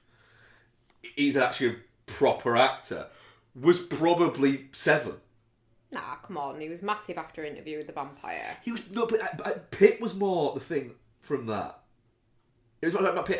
Cruise was more the thing from that. It was big there. Have you seen what Louis looks like? It is, but it wasn't like Interview with the Vampire was. It was one of those odd ones where it came out quite late on in '94, so it kind of led into Seven, but he was still kind of just playing essentially pretty. He was real pretty though. Yeah. Pretty to handsome is not an easy transition to make, I don't think. He's done real well for himself there. I mean, yeah, he's a good-looking dude. I know, but pretty is quite feminine, and he was quite effeminate looking. I don't mean that in a bad way, but like he is pretty rather than handsome when he's young. But he's a good-looking dude. And now he's just a real handsome daddy kind of guy. Yep. Yeah. Love that for him. Yeah, we all How do. old is he now? 61. Should be perving on a 61-year-old. No. No. You pay whatever the fuck you want, I give a shit. Yeah, go on, sorry. I mean, the big fucking jump scare in it. I mean, again, love the fact that nobody told John C. McGinley that he was going to fucking move, so his reaction is real. Oh, really? Yeah. It was, you need to lean in and say, you got what you deserve. And then it was just like, yeah, that his reaction of, what the fuck, is real. Fair. Yeah, because it was a model. And so they just said, oh, it's just a model. It's just going to stay like that. They didn't tell him that they'd actually rigged it up that it'd move. Yeah. It is a fucking great film. Good. Yep. That's 7. So, let's talk about A Real Pain, shall we? I need to get it up on IMDb. It is written and directed by one Jesse Eisenberg and stars, pardon me, Jesse Eisenberg, Kieran Culkin, Jennifer Grey, and others. Mismatched cousins reunite for a tour through Poland to honour their beloved grandmother, but their old tensions resurface against the backdrop of their family history. The quotes on the poster: Jesse Eisenberg creates a masterpiece. Kieran Culkin is a force of nature, a delightful, funny and beautiful odyssey. Becky, out of 10, how much did you want to punch Kieran Culkin through the entire film? Oh, 0. I really liked him. He said to Mark, I want to be his fuck friend. you. I'd be mate to that guy. Honestly, when Travelling wise, I would be him and you would be Jesse Eisenberg. No, that's not true. Yeah, it is. You're real fucking anxious about travelling. I'm just like, oh my god, we're at the airport. This is amazing. And I can make friends with like lamp posts. Yeah, there is bits like that. Yeah. I don't think I'm quite as socially awkward as... No, not As socially Eisenberg. awkward, just anxious and awkward in general. Yeah. But yeah. No, 0 out of 10. Loved him. I'm gonna make myself a bleach spattered hoodie so I can like look like him. No, legitimately though, I am gonna do it, but it's not so I can look like Kieran Culkin. It's because I've got a bleach damaged hoodie, so I'm gonna repurpose it. Yeah. But yeah, I really liked him. I love his general vibe. Like when he's been a cunt. It's the word you're looking for. I don't love it. But like the fact that he just kind of he acts instinctively, and like Eisenberg's character's just like, ooh, no, he shouldn't be doing that. Like he's got awkwardness for somebody else, but people don't react to it the way that Jesse Eisenberg's expecting them to and embrace it. And it's like, you know, maybe you know, we shouldn't all just do what we want, but like there's a certain amount of we shouldn't all just act like we think we should either. And what did you think of the film overall? I really liked it actually. Yeah, I thought it was quite small and introspective, which I liked about it. It feels slice of lifey, but without being just like you don't care about these people because you've only just met them and you're just with them. You do care about them, and what they're. And I think obviously part of that is because what's connecting them and what's got you watching them is a very emotive subject anyway, so you're pulled along with them. But like the people that are there with them as well, like it's really interesting to see their motivations for being there, I guess. And I think there's a certain amount of cultural calling out of certain archetypes of that culture. Does that make sense? Yeah.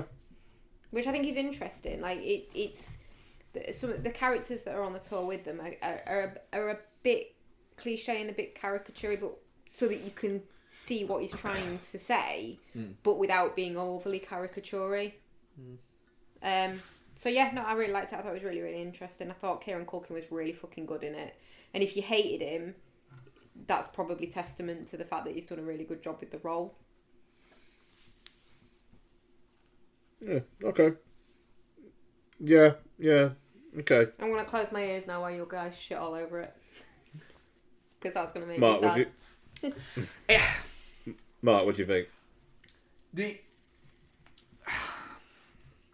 Kieran Culkin is good in it. He is. He's good. He in is it. doing exactly what he is told to do. Yeah, I'm not sure that he isn't that. I'm not sure that if you sent Kieran Culkin and Jesse Eisenberg as themselves on this exact trip, it wouldn't go a little bit something like this. It just, they both give off that kind of vibes for it. I think Jesse Eisenberg, from the 2 movies that I've watched of his, I think he's got a style. You can tell they're both by the same director. In terms of the score is very similar. Using classical music as a score, it's quite similar. There's a vibe to them that I think is quite similar. I think this is a bit brighter and a bit more fun.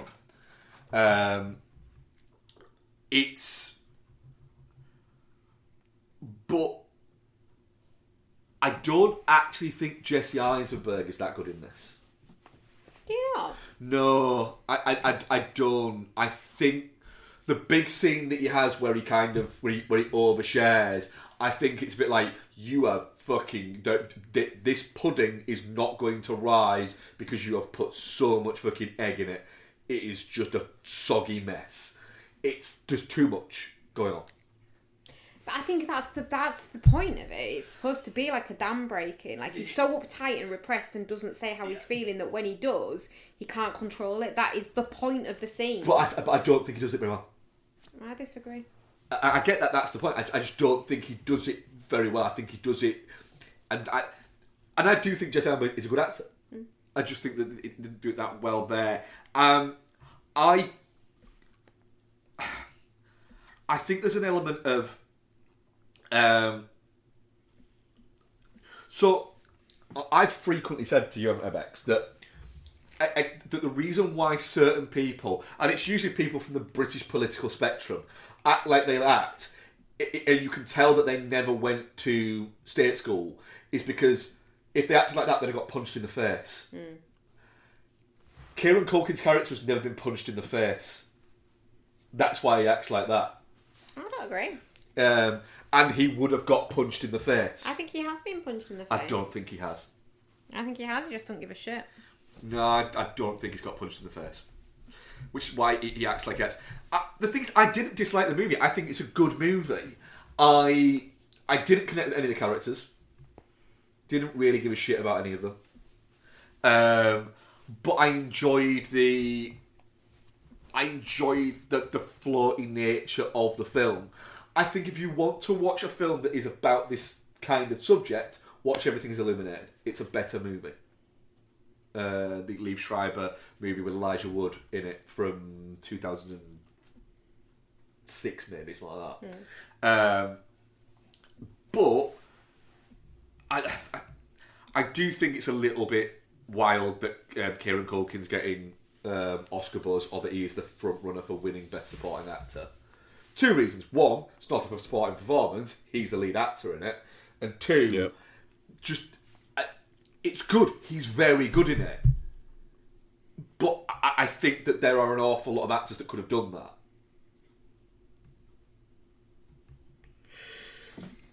Yeah. Look, I mean, I think it's a good film. You know, I'm never going to watch it again. I'll say that. And I thought the connection to their history and the almost kind of like easy to do emotional stuff with like the going around the concentration camp, not having like any music, it all just being natural sounds.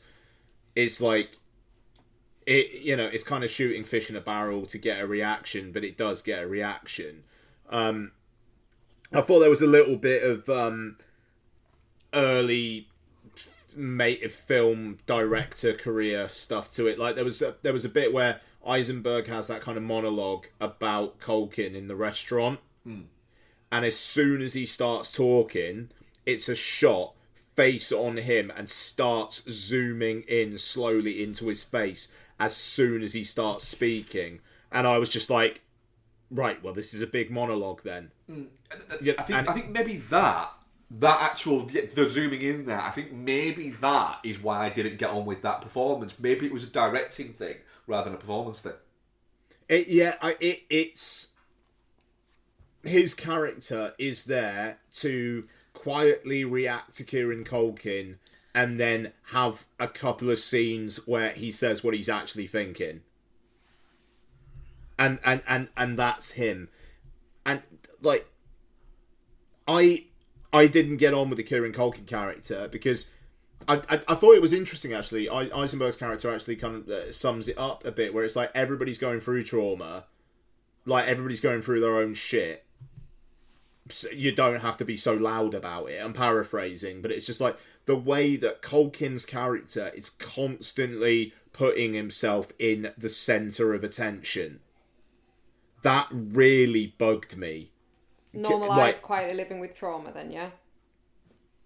But no, it's constant. He's always like the scene in the where they see that statue and the reenactment. It's like, oh, everybody join in. You know, like it's.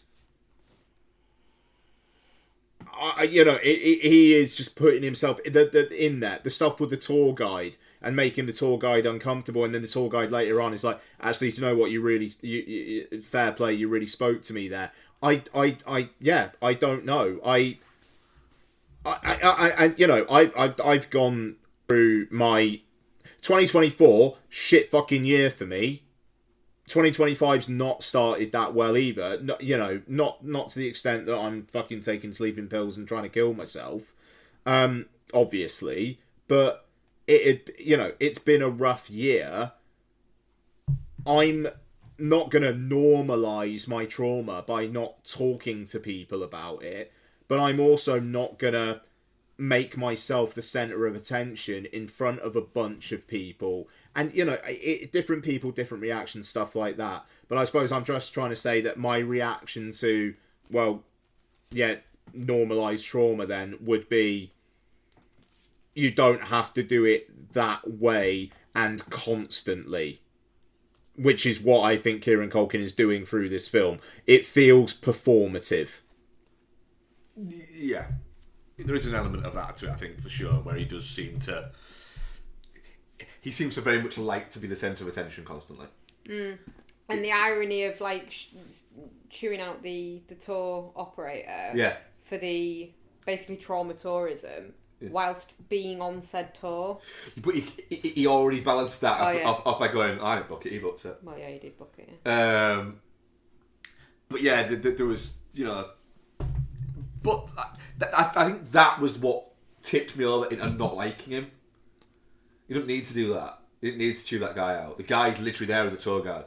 Yeah, but at the same time, if you're in a graveyard, maybe don't just be stood there chattering, and reeling off facts. Maybe have some respect for where you are. I do agree with him on that one.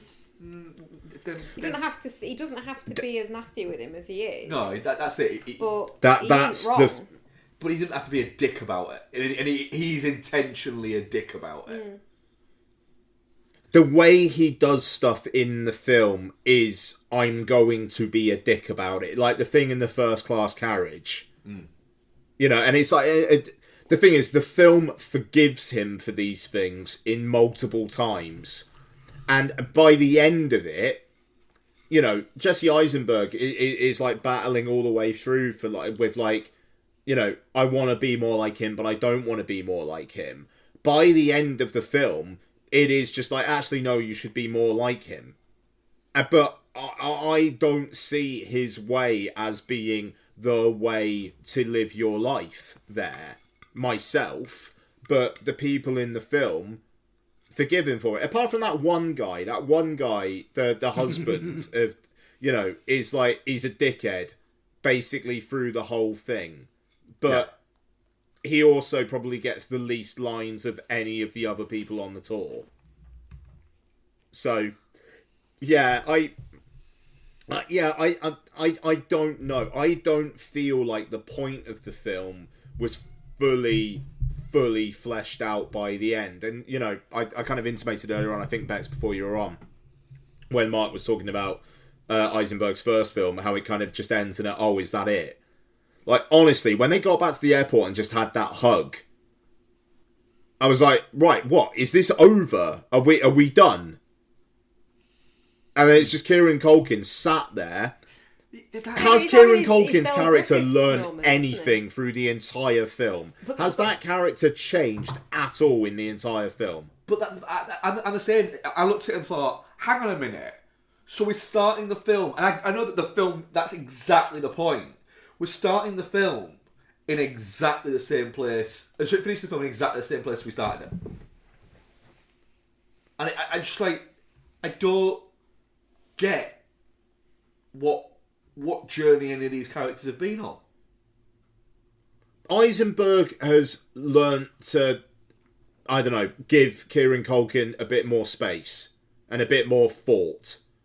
Culkin has learnt nothing other than, I can continue being a bit of a fucking dickhead to land my point, and that's okay. Because I'm charming. Yeah, because I can be charming with it. I can be alternately either really, really charming or a bell end. And I can't be anything in between. Yeah.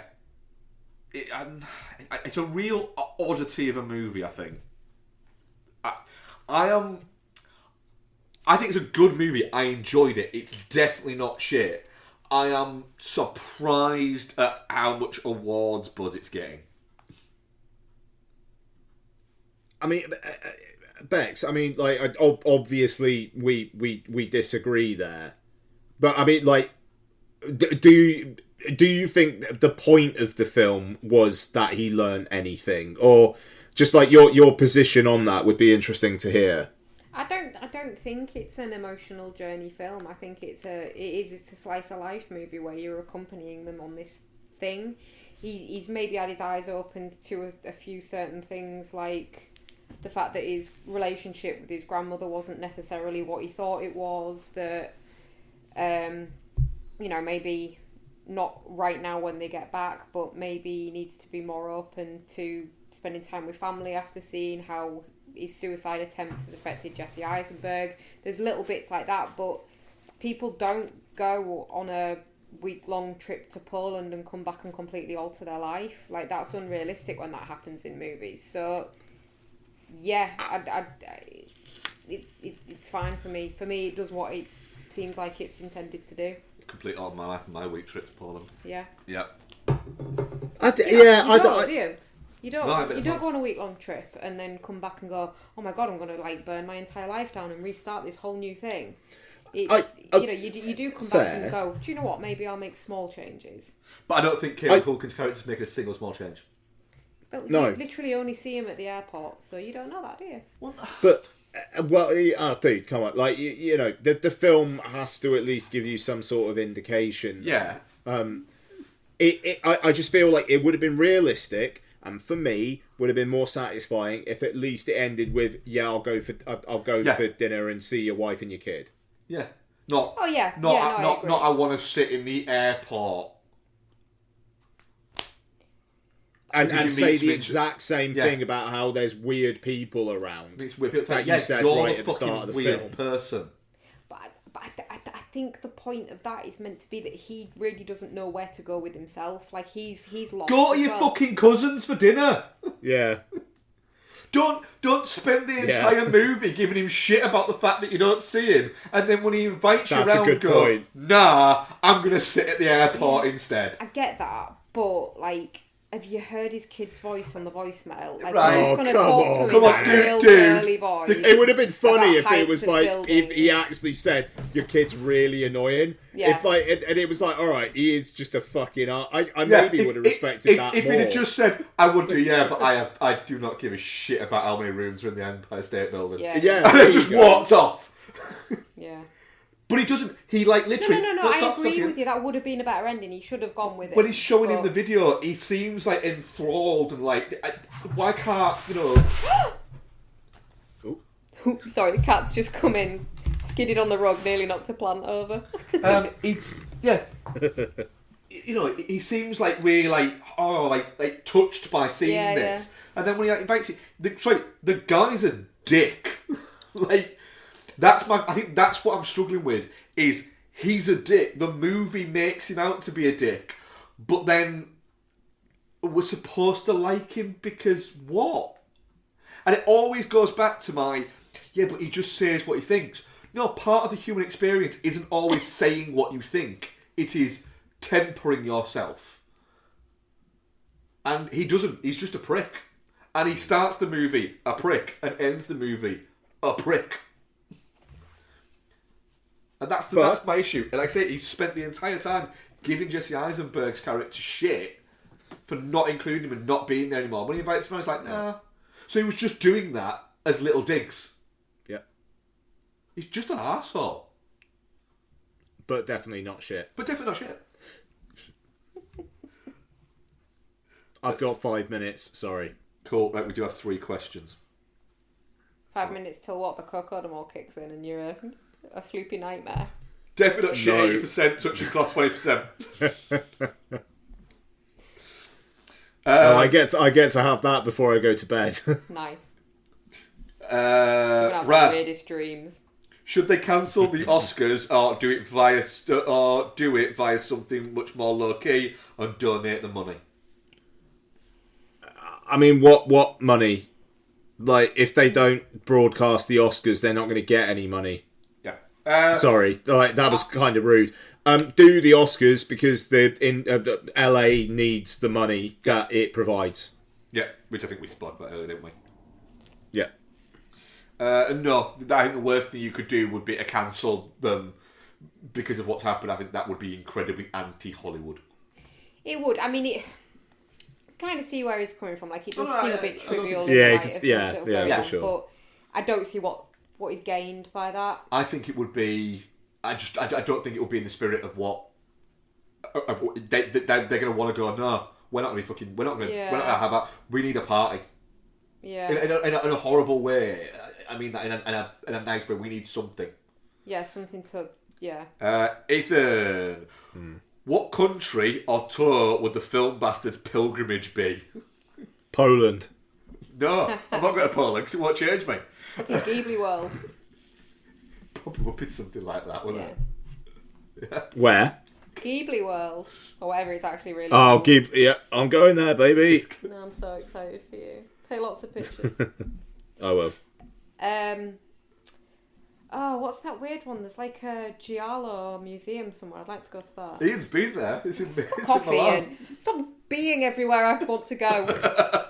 That's great. Into the fucking catacombs, have you? What? They're like Argento's fucking little. Yeah. He's got his shop, and then under it, he's got like all the props and stuff. Yeah. Yeah, I went there on my honeymoon. Oh wow. Dylan says, now the dust has settled on Megalopolis, will Francis Ford Coppola ever direct another film? No. Nope. No, and he fucking shouldn't either. Nope. No. I would even go as far as to say he fucking shouldn't have directed the last one. Mm-hmm. Yeah. Ian, what are we covering next week? Because I found out that there's a film out that we would probably be covering by looking at the Cineworld app and going, the shit? Is that Wolfman? Yes. Yeah, that film's stuck up, isn't it? Considering it's like Lee Whannell's follow-up to The Invisible Man, Universal monster film. Yeah, there you go, middle of January, that'll do. Middle of January. Are we going to promote this? Nah. I know, it's really weird how little it's been promoted. Apparently, it's alright. Yeah. No one's saying it's banger. Guess what? It's about trauma. Of course it's about trauma. But yeah, we got Wolfman and we've got Timmy Boy. Timmy Shells doing Bob Dylan. To be fair, I'm actually looking forward to that more than I am Wolfman. I don't know. I've just got feeling about Wolfman, Yeah, which is unfair because I like Lee One-L, but yeah. I think I'm in exactly the same place. If Wolfman is a steady 7 out of 10, I'll be very happy. I am a little bit worried about A Complete Unknown. I am worried about it, but I'm also it's a weird one for you, isn't it? Because you're a huge Dylan fan. Yeah, but I'm a big Timmy Charles fan as well. So. All right, you thirsty bitch. But do you know what I mean? Like, I'm not. Oh my god, how can he possibly play him? But like, it is a bit like, please don't be shit. So please is don't be Timothy Chalamet, is that in the creepy zone, or have you just gone full baby girl? You are. Timothy Chalamet, how old is he? I won't fuck him. He's like 4. He's actually 30 this year. Oh, then fine. Yeah, you're alright. Is he really? Yeah. Oh, you're alright, Bex. Yeah, Go ahead. Yeah. Oh, is this a follow-up to his Invisible Man? What? Yeah. Invisible Wolfman. Man's fucking shit. I like Invisible Man. Right. On that note, thank you very much for listening, folks. Thank you very much, Becky. Thank you. Okay. Thanks, Ian. Thank you. Cheers. Thank you very much, Mark. Thank you very much. Jason, how's it going? Fuck you. Bye. Chevy Chase was right. There you go. Chevy Chase was right. Brutal. Right. Bye.